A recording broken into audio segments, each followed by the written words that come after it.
안녕하십니까. 뉴욕일보 뉴스포커스입니다.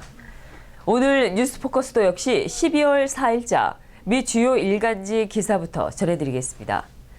어제에 이어 뉴욕타임즈와 뉴욕포스트, 데일리뉴스는 일면에 각각 캘리포니아 샌버나디노에서 발생한 테러 뉴스를 게재했습니다.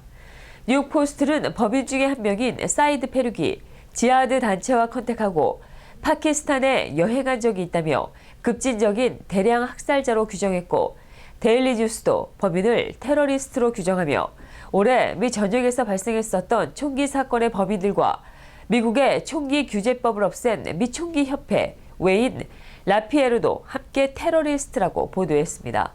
반면 뉴욕타임즈는 일면에 이번 사건으로 숨진 희생자들과 사용된 무기 사진과 범인의 집에서 무기들이 발견됐고, FBI 조사에 따르면 이것이 잠재적인 테러리즘의 행동으로 보인다고 전했습니다. 뉴욕타임즈는 일면에 14명이 사망하고 21명의 사상자가 발생한 캘리포니아 샌버나디노 총격 사건의 용의자 집을 수색한 결과 수천 개의 탄약과 수제 파이프들이 발견돼 용의자들이 더 많은 공격을 계획하고 있었던 것 같다고 FBI 조사 결과를 보도했습니다. 용의자가 대규모의 무기를 소지하고 중동 지역을 여행한 경험, 급진적인 이슬람주의 관점을 가진 사람들과의 접촉한 증거가 있지만 다시 재조사를 하고 있는 중이며 의도된 특정 타겟이 있었는지, 현장에서 즉각적으로 공격을 하게 된 것인지 등 이번 사건의 동기가 밝혀지지 않아 현재 시점에서 이것을 테러리즘이라고 정확하게 규정하고 있지는 않다고 FBI 당국자는 밝혔습니다. FBI와 정보 분석가들은 용의자가 총격 사고 전날 전자기기의 데이터들을 삭제한 것으로 분석되며 집안에서 발견된 전자기기들은 손상되어 있었다고 전했으나 테러리스트와의 접촉을 위한 암호화된 메신저 앱 등은 발견되지 않았고, 현재 이번 사건이 이슬람 테러리스트와의 연관성에 관한 명확한 증거가 발견되지는 않았다고 밝혔습니다. 오바마 대통령은 지난 목요일 오전 인터뷰에서 이번 사건은 테러와 관련된 가능성이 있으나 또한 일과 관련된 공격의 가능성도 있다고 말했습니다. FBI는 목요일 오후 14명의 희생자 이름을 공개했고, 희생자들은 26살에서 60세에 이른다고 전했습니다. 현재 수색반들은 테러 관련성 여부와 정확한 동기가 무엇인지 밝히기 위해 계속해서 증거들을 수집하고 있다고 밝혔습니다. 뉴욕시의회 대변인인 멜리사 마크 비베리토는 지난주에 갑작스럽게 뉴욕시의 300여 개 사립학교의 시큐리티 가드를 위한 연간 2천만 달러를 제공하겠다는 안을 발표했다고 데일리뉴스가 23면에 게재했습니다. 이에 뉴욕 경찰과 시민단체들은 이 제안에 반대하고 나섰습니다. 하지만 이번 안은 시의회에서 압도적인 지지를 받고 있으며 이번 주에 실제적으로 승인이 될 것이라고 밝혔습니다. 일부 사람들은 뉴욕시의 세금 납부자들이 종교적인 학교와 사립학교의 시큐리티 가드를 위해 돈을 왜 내야 하는지 모르겠다며 이런 서비스는 사립학교 학비에서 충당돼야 할 것이라고 반발했습니다. 이번 제안의 반대자 중에 한 명인 시의회 교육위원회 의장인 데니 드롬은 공립학교에 절대적으로 재정 지원이 필요할 때 우리는 사립학교에 2,000달러를 기부해야 하느냐며 반박했습니다.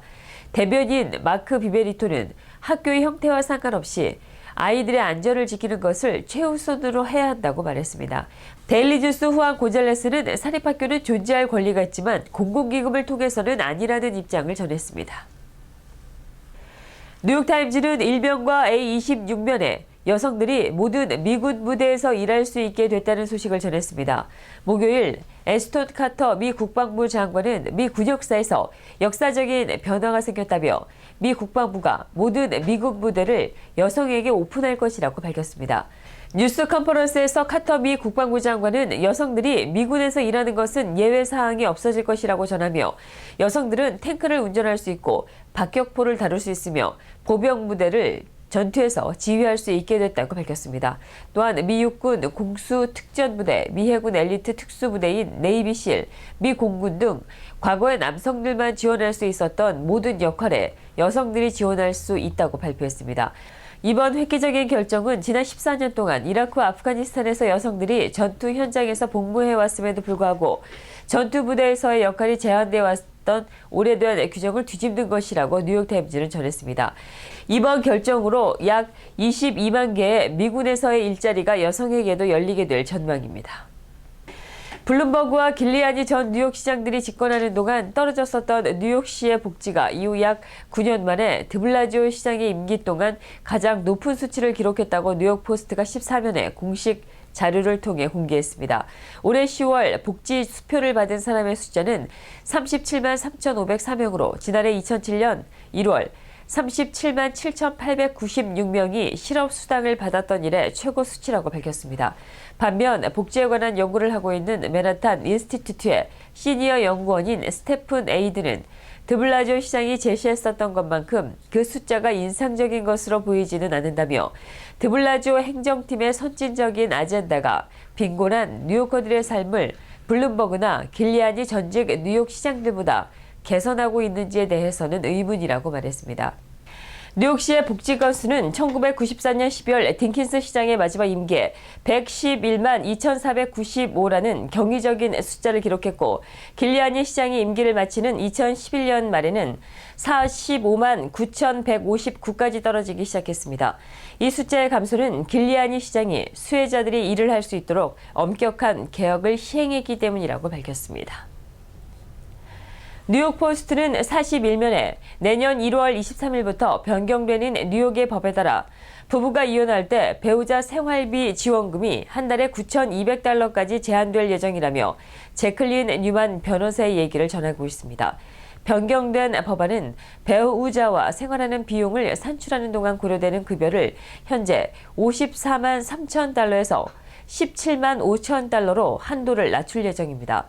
5만 달러의 수입을 가진 배우자와 결혼한 수입이 없는 반대편 배우자는 이혼 시 생활비로 한 달에 $13,575를 받을 수 있었으나 1월 23일 이후의 비용은 $4,375로 떨어져 한 달에 $9,200의 생활비를 받거나 1년에 $11만 $를 받는 것으로 전해졌습니다. 이번 새로운 법안으로 특히 맨하탄에서 이혼 법정에서의 러시가 눈에 띄게 발생할 것으로 한 변호사는 언급했다고 밝혔습니다.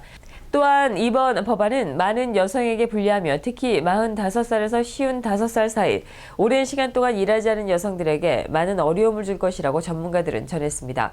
현재 가이드라인은 10년 동안 결혼하는 동안 모은 재산의 절반을 배우자에게 주거나 약 5년간 생활비를 제공해야 하나 향후 신규 가이드라인에서는 최대 3년으로 기간이 축소될 전망이라고 전했습니다. 데일리 뉴스는 일면에 캘리포니아 총격 사건, 미국 총기 규제 법안을 없앤 미국 총기협회가 테러리스트라고 언급한 데 이어 사면과 오면에 총기 소지로 인한 미 전역의 문제점을 지적하는 기사를 보도했습니다. 미 전역에서 발생한 대량 사살 사건 뒤에 총기 산업은 그것을 현금화하고 있다고 비판했습니다. 딕스 스포츠 서플라이의 CEO 에드 스택은 2012년 오바마의 재임 대통령 선거와 커네디컷주 센티훅 뉴타운 스쿨에서 발생한 비극적인 총기 사건 이후에 총기 비즈니스가 더욱더 활황이 됐다고 밝혔습니다. 한편 FBI는 콜로라도 스프링스 총격 사건 후에 지난 금요일까지 18만 5천 건의 총기 소지자 신원 조회를 진행했다고 말했습니다. 한인사회 소식 이어집니다. 1년에 3개월 이상 한국에 거주하면 재외동포도 국내인으로 취급해 소득세를 부과하던 관련 규정이 완화될 전망입니다. 한국 국회는 기획재정위원회가 부대의원으로 올린 소득세법 개정안을 2일 본회의에서 통과시켰습니다. 부대 의견은 정부는 소득세법 시행령 개정을 통해 재외동포의 비사업 목적의 일시적인 체류 기간을 거주 기간에서 제외하는 법안을 주문하는 내용을 담고 있습니다. 김성곤 새정치민주연합 의원은 지난 6월 재외동포 소득세 부과 관련 거주자 요건 완화를 내용으로 하는 소득세법 개정안을 발의했습니다. 한국 정부는 지난해 8월 해외 거주자를 가장한 탈세를 막는 차원에서 거주자 판정 기준을 기존의 1년 중 183일 이상 체류에서 2년 중 183일 이상 체류로 강화했습니다. 김 의원은 이 규정이 재외동포들에게 너무나 가혹하다며 본래대로 1년 중 6개월 이상으로 되돌리자고 주장했습니다. 국회 기재위는 이러한 요구를 받아들여 이번에 부대 의견 형식으로 정배 규정 완화를 요청한 것입니다. 뉴욕 한인 네일협회가 장학생을 모집합니다. 올해로 17회째 장학생 선발을 이어온 뉴욕 한인 네일협회는 3일 협회 사무실에서 기자회견을 갖고 가정 형편이 어렵거나 대학 진학을 원하는 자녀들이 있다면 추천해달라고 당부했습니다. 협회는 회원들의 자녀 교육에 경제적인 도움을 제공하고자 매년 장학금을 지급해오고 있습니다. 장학생 선발 기준은 뉴욕주에서 네일업에 종사하는 협회원과 협회원 자녀로 학업 성적이 우수한 현재 고등학교 졸업반이나 대학교 재학생들입니다. 이제 구비 서류는 우선 이제 학생의 그 SAT 점수하고 학교 성적표, 그리고 교수나 업주의 추천서, 그리고 본인이 작성한 그 장래 희망에 대한 그 에세이, 그리고 이 업소 일하시는 분의 그 2016년도 저희 네일협회 회원증을 첨부해가지고 저희 협회로 내년 1월 19일까지 등록해 주시면 감사하겠습니다. 19일까지 마감하고 저희들이 심사를 통해서 내년 1월 24일에 있을 저희 네일협회 회원의 밤에서 저희가 장학금을 수여하도록 하겠습니다. 더 THE 칸사 KANSA 칸사.com이나 칸사.org로 들어오시면은 자세한 내용들이 많이 돼 있고요. 각종 그 내일 노동법에 관한 폼들이 다 들어가 있습니다. 그래서 정회원에 가입하신 분만 저희가 그 폼을 다운로드 하실 수 있게끔 저희가 이제 해드릴 거고요. 정회원에 가입하신 분들이 웹사이트에 등록을 하시게 되면 저희가 확인을 하고 열어드리면 어떤 폼이든지 다 다운로드를 하실 수 있습니다. 그래서 회원님들이 많이 이용해 주실 것을 부탁드립니다. 장학금 수여식은 내년 1월 24일 오후 8시 플러싱 대동연회장에서 열리는 2016년 네일협회 회원의 밤 행사에서 열립니다. 뉴욕 한인학부모협회가 3일 브롱스의 몬트피어 병원 앞에서 한인 인종차별 폭행에 대한 항의 시위를 가졌습니다. 이날 협회는 생명을 지키는 병원에서 억울한 폭행 사건이 일어났다며 이에 대한 해결을 위해 스티븐 스타피어 병원장의 사퇴 요구와 인권 위반 조사를 촉구했습니다. 피해자 한인 남성은 지난해 10월 브롱스 몬트피어 병원 기계실에서 날카로운 둔기에 뒤통수를 맞고 쓰러진 채 발견됐고 병원 측은 심한 부상임에도 불구하고 경찰에 신고하지 않았던 것으로 알려졌습니다. 광복 70주년인 올해가 다가기 전에 이에 대한 의미를 다시금 되새기는 행사가 한인사회에서 마련됩니다. 미주 동북부 한인회 연합회가 한미 동맹 강화와 애국심 고취를 위해 17일 대한민국 광복 70주년 안중근 평화음악회를 개최합니다. 음악회는 위대한 여정, 새로운 도약으로 대한민국과 미주 한인사회는 함께합니다라는 주제로 17일 오후 1시 30분 플러싱 대동연회장에서 열립니다. 3일 행사 관계자들은 뉴욕일보를 방문해 행사 취지에 대해 전하며 코앞으로 다가온 의미 있는 이번 음악회 한인들의 적극적인 참여를 요청했습니다. 대한민국 광복 70주년 기념 안중근 평화음악회 동포 여러분을 초대합니다. 오는 12월 17일 1시 30분 대동연회장에서 많은 동포님들께서 참석하셔서 그 음악회를 감상하시기를 바랍니다. 대한민국 광복 제70주년을 기념하여 애국심 고취와 바른 역사관, 세계 한류 보급의 취지로 미주 한인사회의 조국사랑 의식을 즐겁게 공유하고자 송년회 자리를 마련했습니다. 2015년 12월 17일 오후 1시 30분 대동연회장에서 안중근 평화음악회를 개최합니다. 입장료는 무료입니다. 이날 음악회에서는 일부 기념식에 이어 뮤즈 오케스트라와 성악인들이 꾸미는 가곡 연주회가 열리며 한국의 박정화 교수가 안중근 의사가 남긴 애국 충정의 시에 곡을 붙인 안중근 교향시가 미주 처음으로 공연됩니다. 음악회는 무료로 진행되며 입장권은 행사 장소인 대동연회장이나 미주 동북부 한인회 연합회 사무실에서 선착순 300명에게 배포됩니다. 일리노이주 시카고 근교의 대형 할인 매장인 월마트에서 또다시 총격 사건이 발생해 한 명이 부상했습니다. 3일 시카고 언론에 따르면 이날 오후 5시 30분께 시카고 서부 교외도시 대리언의 월마트 매장 안에서 3차례에서 5차례 총성이 울렸습니다. 경찰은 피해자 한 명이 오른쪽 어깨에 총을 맞고 인근 병원으로 옮겨졌으나 생명에는 지장이 없다며 추가 피해자는 없는 것으로 확인됐다고 전했습니다.